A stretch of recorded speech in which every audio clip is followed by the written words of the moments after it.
making their lists of what they're interested in for the holidays, you get to make a transfer portal wish list. I suppose more specifically, Lane Kiffin and Mike Leach have probably made, to some degree, transfer portal wish lists. Hey, Dad, let's start with Mississippi State. In terms of adding pieces, what are you looking for? Well, if you look at the way the last few days have gone for Mississippi State, Jalen Green, you already knew he was out of eligibility. Emmanuel Forbes is declared for the draft. Now Colin Duncan and Jackie Matthews have both declared. So that's 4 of your 5 starters back there. So let's start in the secondary for Mississippi State. Obviously, they'd love to find another corner. Go ahead. Colin Duncan, Jackie Matthews going to play in the bowl game? Jackie Matthews said yes. Colin Duncan's announcement didn't say one way or the other, so we'll have to wait to find out on that. But Jackie and Matthews Forbes is yes. not. Forbes is not playing. He's out. He's opted out. So anyway, you'd like to find somebody to go alongside DeCamerion Richardson there at the cornerback position, but you might feel good about Marcus Banks there or not. And you brought in a couple of transfer safeties last year in Jordan Morant and Hunter Washington, but you're going to have to go out and find a couple of guys there for sure.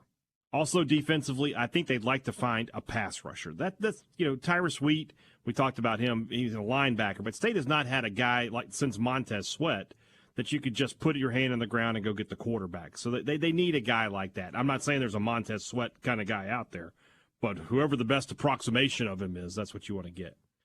Offensively, obviously, they're going to look at receiver. You got to try to find. I think they're going to try to limit it, though. Last year they took Jordan Mosley and Justin Robinson, who look like they're going to be good players, but those were developmental guys. Those were guys you didn't need them in year one. If they can find a receiver this year, they're going to want a guy who comes in day one like Mekhi Polk and is an alpha. They've already trying to get Ali Jennings. I keep saying his name wrong. The kid from ODU, who's one of the top receivers in the country, well over 100 catches last year. They're trying to get him on campus for a visit now. I think that's their top target. They need a punter and a kicker. Both of those positions are up for grabs. And then it's the quarterback question. It's can you find somebody to come in? I think it's different for State and Ole Miss. Ole Miss needs a guy. They need depth. They need a guy who comes in and is like, look, I'm the backup. I just am. State needs a guy that you can come in and say, look, you could win this job if you can show that you can grasp this offense quickly enough. So that's a tough sell. Do you think anybody inside that building thinks that, though?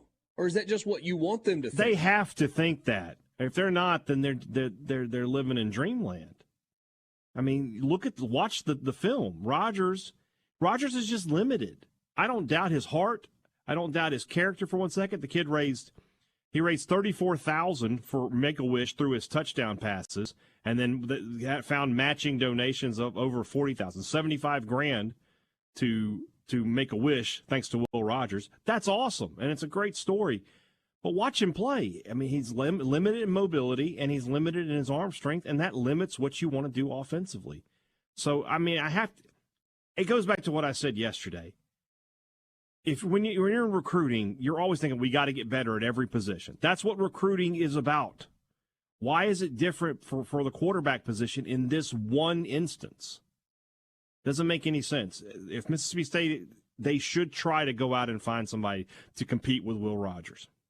What was it? 62 quarterbacks or 66 quarterbacks entered the portal yesterday, including 6 starters from the ACC. Now, some of those guys have already got landing spots. There will be more. Right. There will be more. Yeah. But a lot of those guys are leaving because they think they can start somewhere else. Yeah. It's that what you're doing right this second. That's the tall task that the coaches face at Mississippi State, because a quarterback's going to say, "Look, you're bringing back this guy who started 30 games, who's thrown for close to 10,000 yards and broken all your school records. Why would I come here? That guy's the starter, and it's going to be tough to sell him. Well, transfer quarterbacks want a job; they don't want a competition." One quarterback has removed his name from the transfer portal, Braylon Braxton at Tulsa, the redshirt freshman who played some down the stretch with Davis Brin being hurt, played in that Ole Miss game early in the year. He was in the portal and has now backed out of the portal, withdrawn from the portal, and is staying put at Tulsa, at least for now. We talked about some of the quarterback names that are out there yesterday. They're the big splashy names, and then there are a bunch of other guys, right? I mean, I'm just cherry picking a name, right? I don't know anything about Will Crowder, other than the fact that he was a backup at West Virginia behind JT Daniels. I guess he was the third string quarterback. He's a redshirt freshman. He's from Gardendale, Alabama. Is that a name that, resonates for somebody? What about a Keaton Slovis? Is he going to have a better opportunity somewhere else? Probably. And he's the talented. word Notre Dame. Oh, really? Especially with Pine transferring out? I think that's what I saw yesterday. But that's the thing. I don't know who of the Power 5 guys you could convince to do that. I almost feel like it's going to have to be a group of 5 FCS guy. All right, so that's actually a really that takes me to the next guy I was going to mention. Austin Reed put up big numbers at Western Kentucky. Yeah, he can play. He's got a couple of years of eligibility left. Not a big guy, 6 feet, 185 pounds. Is a player like Austin Reed looking to go somewhere where he can take the next step and be a starter at the Power 5 level? Or is he like, you know what? I want to go play on an SEC team. I'll compete for the job. And if I end up as the backup, then so be it. My guess would be a guy like Austin Reed is like, look, man, I've proven that I can play at the college level. Now let me go play for a team in a Power 5 league. Let me go start for a team, right? That's what you kind of have to hope for, because I don't think you can get like a Devin Leary to come in. Yeah, his stats are fascinating. So UTSA, right? Really good team at his level.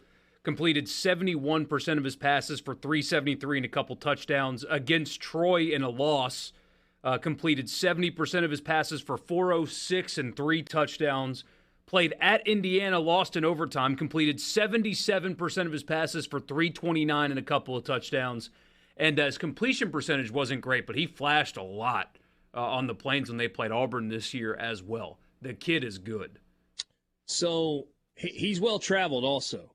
Originally committed to Southern Illinois, transferred to West Florida, signed an NIL deal with a local business there, won a national championship there in 2019, then decided to transfer to Western Kentucky, picking WKU over BYU, and this year he threw for over 4,000 yards and 36 touchdowns.